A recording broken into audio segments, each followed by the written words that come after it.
নমস্কার বন্ধুরা, eternal truth YouTube চ্যানেলে আপনাদের সকলকে স্বাগত। কমেন্টে লিখুন হর হর মহাদেব, শেয়ার করুন প্রিয়জনের সাথে।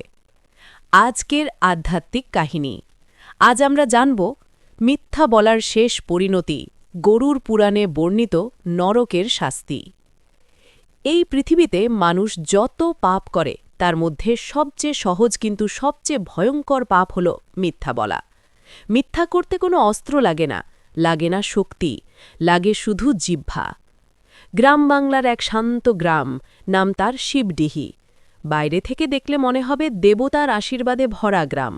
কিন্তু এই গ্রামেই বাস করত এক ব্যক্তি, তার নাম মাধব দত্ত। মাধব ছিল সমাজে সম্মানিত, লোকের চোখে সে সৎ, ধর্মপরায়ণ, পূজা পাঠ করা মানুষ। কিন্তু এই মুখোশের আড়ালে লুকিয়েছিল এক গভীর অন্ধকার। মাধবের সবচেয়ে বড় অস্ত্র ছিল মিথ্যা। সে মিথ্যা বলে জমি দখল করত, মিথ্যা সাক্ষ্য দিয়ে নিরপরাধ মানুষকে জেলে পাঠাত, মিথ্যা প্রতিশ্রুতি দিয়ে বিধবাদের সর্বস্ব কেড়ে নিত। তার মুখ থেকে সত্য বেরোত খুব কমই। লোকেরা বলতো, মাধববাবু কখনো মিথ্যা বলেন না। কিন্তু লোকের খাতায় লেখা হচ্ছিল অন্য কথা।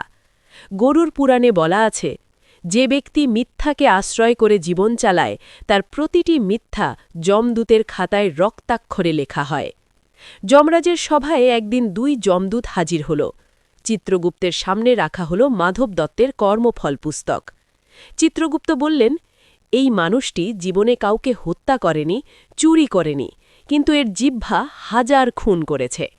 যমরাজ গভীর কণ্ঠে বললেন, মিথ্যা শুধু পাপ নয়, মিথ্যা হল ধর্মহত্যা, এর বিচার হবে কঠোর। এক অমাবস্যার রাতে মাধব হঠাৎ অসুস্থ হয়ে পড়ল। ডাক্তার এলো, ওষুধ এলো, কিন্তু কিছুতেই কাজ হল না। রাতের ঠিক 12টায় তার চোখ স্থির হয়ে গেল। ঘরের লোকেরা ভাবল মৃত্যু, কিন্তু মাধব দেখল অন্য দৃশ্য। সে দেখল 2 ভয়ঙ্কর রূপধারী সত্তা, চোখ জ্বলজ্বল করছে আগুনের মতো, হাতে লোহার শিকল। একজন বলল, মাধব দত্ত, সময় শেষ, আমাদের সঙ্গে চলো। মাধব চিৎকার করল, আমি তো পূজা করেছি, দান করেছি, আমি মিথ্যা বলিনি। যমদূত হাসল, এই যে আবার মিথ্যা। গরুর পুরাণে বলা আছে, মৃত্যুর পর প্রথম যে নদী পার হতে হয় তার নাম বৈতরণী।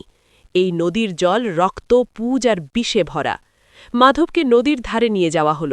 যমদূত বলল, জীবনে যতবার তুমি মিথ্যা বলেছ, প্রতিটি মিথ্যা এই নদীর জলকে আরও বিষাক্ত করেছে।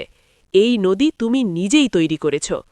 মাধব নদীতে নামতেই তার জিহ্বায় আগুন লাগল, কারণ সে সবচেয়ে বেশি পাপ করেছে জিহ্বা দিয়ে। নদী পেরিয়ে তাকে নেওয়া হলো এক নরকে, নাম কুম্ভীপাক। এখানে যারা মিথ্যা সাক্ষ্য দেয়, প্রতারণা করে, তাদের শাস্তি দেওয়া হয়। মাধব দেখল তাকে ফুটন্ত তেলের কড়াইয়ে ফেলা হচ্ছে। এক যমদূত বলল, যেমন তুমি মিথ্যা দিয়ে মানুষের জীবন ফুটিয়েছ, আজ তোমার মিথ্যা ফুটবে। প্রতিবার সে চিৎকার করলে তার মুখ দিয়ে বেরোত মিথ্যা কথা, আর সঙ্গে সঙ্গে আগুন আরও বেড়ে যেত। এরপর তাকে নেওয়া হল লৌহশোলমলি নরকে। এখানে লোহার কাঁটা গাছ। যারা মিথ্যা প্রেম, মিথ্যা প্রতিশ্রুতি দেয়, তাদের এই গাছে চড়ানো হয়। মাধবের শরীর ছিঁড়ে যাচ্ছিল, কিন্তু যন্ত্রণা তার আত্মায় বেশি হচ্ছিল। সে বুঝতে পারছিল, মিথ্যা বলার সময় সে কখনো ব্যথা অনুভব করেনি, কিন্তু আজ প্রতিটি মিথ্যা রক্ত হয়ে ফিরছে। অবশেষে মাধবকে যমরাজের সামনে আনা হল। যমরাজ বললেন, তুমি যদি একবার সত্য স্বীকার করতে, তোমার শাস্তি কম হতো। মাধব কাঁদতে কাঁদতে বলল, আমি মিথ্যে বলেছি, অনেক মিথ্যে। যমরাজ বললেন, এই স্বীকারোক্তিই তোমার মুক্তির প্রথম ধাপ, কিন্তু শাস্তি ভোগ না করলে মুক্তি নেই। গরুর পুরাণ বলে, শাস্তি শেষ হলে আত্মা আবার জন্ম পায়। মাধবের আত্মাকে পাঠানো হল এক বোবা শিশুর শরীরে, যার জিহ্বা আছে কিন্তু মিথ্যে বলার ক্ষমতা নেই। এটাই তার প্রায়শ্চিত্ত। এই কাহিনী কোনো ভয় দেখানোর গল্প নয়, এটা সতর্ক বার্তা। গরুর পুরাণ বলে, পাপ করলে ঈশ্বর নয়, নিজের কর্মই শাস্তি দেয়। মিথ্যে বললে হয়তো মানুষ বাঁচে, কিন্তু আত্মা কখনো রেহাই পায় না। যমরাজের দরবার থেকে বের হতেই মাধব দত্তকে টেনে নিয়ে যাওয়া হলো এক অন্ধকার গহ্বরে। চারদিকে শুধু আগুনের রেখা, কালো আর লাল রঙের জ্বলন্ত সীমানা। যমদূত বলল, এটা কালসূত্র নরক। যারা সত্য জেনেও মিথ্যার পথ বেছে নেয় তাদের এখানে আনা হয়। মাধব দেখল তার শরীরের চারদিকে কালো লোহার শিকল জড়িয়ে যাচ্ছে। প্রতিটি শিকলে লেখা একটি করে মিথ্যে। এই শিকল ছিঁড়বে না, যমদূত বলল, কারণ এগুলো তোমার নিজের কথায় গড়া। যত সে ছটপট করছিল তত শিকল শক্ত হচ্ছিল। এরপর তাকে ঠেলে ফেলা হলো এক গভীর অন্ধকারে। এখানে আলো নেই, শব্দ নেই, শুধু কান্না। এটা অন্ধতা মিশ্র নরক। যমদূত বলল, জীবনে তুমি মানুষকে অন্ধকারে ফেলেছ মিথ্যে দিয়ে, আজ তুমি নিজেই অন্ধকারে থাকবে। মাধব চিৎকার করল, আমি আলো চাই। কিন্তু অন্ধকারের মধ্য থেকে ভেসে এলো সেই সব মানুষের কণ্ঠ যাদের সে মিথ্যে সাক্ষ্যে জেলে পাঠিয়েছিল। আমাদের চোখের আলো কে নিয়েছিল? আমাদের জীবনের সত্য কে মুছে দিয়েছিল? মাধব বুঝল, এখানে কোনো আগুন নেই, কিন্তু অনুশোচনার আগুন সব থেকে ভয়ঙ্কর। পরের নরক রৌরব। এখানে মিথ্যেবাদীদের বুকের ভিতর থেকে বের করে আনা হয় তাদের নিজস্ব ভয়।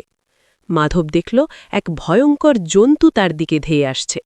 যমদূত বলল, ওটার নাম রুরু, এটা তোমার মিথ্যের ভয়। রুরু কামড় বসাল মাধবের বুকে। ব্যথা নয়, সে অনুভব করল লজ্জা, অপরাধবোধ, ভেঙে পড়া আত্মসম্মান। প্রতিটি কামড়ে সে শুনতে পেল নিজের বলা মিথ্যেগুলো প্রতিধ্বনি হয়ে ফিরছে। এরপর তাকে নিয়ে যাওয়া হল এক সরু সুড়ঙ্গে। নাম সূচিমুখ নরক। এই নরকে জিহ্বা দিয়ে পাপ করা আত্মাদের শাস্তি হয়। মাধবের জিহ্বা টেনে লম্বা করা হল আর সূচের মতো ধারালো পাথরের মধ্য দিয়ে টানা হল। যমদূত বলল, এই জিহ্বা দিয়েই তুমি মিথ্যে বলেছ, অন্যায় ঢেকেছ, সত্য লুকিয়েছ। মাধব চিৎকার করতে চাইছিল, কিন্তু জিহ্বাই তার শাস্তির কারণ হওয়ায় সে কথা বলতে পারছিল না। আবার তাকে নিয়ে যাওয়া হল বৈতরণী নদীর তীরে, কিন্তু এবার নদী আরও ভয়ঙ্কর। যমদূত বলল, যারা মিথ্যে বলে মৃত্যুর পরেও মিথ্যে আঁকড়ে ধারে তাদের বৈতরণী বারবার পার হতে হয়। মাধব এবার সত্য বলল, আমি দোষী, আমি মিথ্যেবাদী। নদীর জল একটু শান্ত হল। গরুর পুরাণ বলে, সত্য স্বীকার করলেও শাস্তি শেষ হয় না, কিন্তু শাস্তির তীব্রতা কমে। প্রথমবারের মতো মাধব নিজের ভিতরের কণ্ঠ শুনল। সে বুঝল, মিথ্যে বলার সময় সে কখনো ভগবানকে ভয় পায়নি, কারণ সে ভাবত লোকে জানবে না, কিন্তু কর্মফল জানে, যমরাজ জানে, আত্মা জানে। যমরাজ আবার বললেন, মিথ্যা কখনো একা আসে না, তার সঙ্গে আসে অহংকার, লোভ আর নিষ্ঠুরতা। মাধব মাথা নিচু করল। যমরাজ বললেন, পরের জন্মে তুমি সুযোগ পাবে সত্যের পথে হাঁটার, কিন্তু এই স্মৃতি তোমার আত্মায় থাকবে। যমরাজের দরবার ধীরে ধীরে অদৃশ্য হয়ে গেল। মাধব দত্তের আত্মা তখন ক্লান্ত, ভগ্ন, নিঃস্ব। সে ভাবল, সব শেষ। ঠিক তখনই চিত্রগুপ্ত বললেন, না, শাস্তি শেষ মানেই মুক্তি নয়, এখন শুরু হবে প্রায়শ্চিত্তের জন্ম। গরুর পুরাণে বলা আছে, নরকের শাস্তি আত্মাকে ভাঙে না, আত্মাকে প্রস্তুত করে। এক অদ্ভুত টানে মাধবের আত্মা ছুটে চলল। অন্ধকার সংকীর্ণ এক স্থানে সে নিজেকে আবদ্ধ অনুভব করল। সে বুঝল সে মাতৃগর্ভে। কিন্তু এখানেও শান্তি নেই। তার চারদিকে ভেসে আসছে আগের জন্মের স্মৃতি, মিথ্যা কথা, ভাঙা জীবন, কান্না, অভিশাপ। গরুর পুরাণ বলে, যে পাপের জন্য মানুষ অনুতপ্ত হয় না, সেই পাপ গর্ভেও তাকে তাড়া করে। মাধব কাঁদছিল, কিন্তু কেউ শুনছিল না। জন্ম হল এক দরিদ্র ঘরে।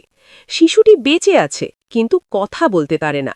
ডাক্তার বলল, জিহ্বা ঠিক আছে, কিন্তু বাকশক্তি নেই। এটাই ছিল কর্মফল। যে জিহ্বা দিয়ে সে মিথ্যা বলেছিল, সেই জিহ্বাই এবার সত্য বলার ক্ষমতা হারিয়েছে। মা কাঁদে, লোকেরা আফসোস করে, কিন্তু কেউ জানে না এই বোবা শিশুর ভিতরে একটা ভয়ঙ্কর অতীত। বছরের পর বছর কেটে যায়। সে কথা বলতে পারে না, কিন্তু সব শোনে। লোকের মিথ্যা শুনলে তার বুক কেঁপে ওঠে, কারণ সে জানে এই পথের শেষ কোথায়। নীরবতা তাকে শিখিয়ে দেয় কম কথা মানেই পাপ কম, সত্য না বলতে পারলেও মিথ্যা না বলা সম্ভব। গরুর পুরাণে বলা আছে, যে নীরব থাকতে শেখে সে অর্ধেক পাপ থেকে মুক্ত। একদিন গ্রামের এক সাধু এলেন। তিনি শিশুটির চোখের দিকে তাকিয়ে বললেন, এই চোখ নতুন নয়, এ চোখ অনেক কিছু দেখেছে। সাধু বললেন, যার জিহ্বা নীরব তার হৃদয় যেন সত্যে ভরে যায়। সেই দিন থেকে শিশুটি প্রতিদিন সাধুর সঙ্গে বসত।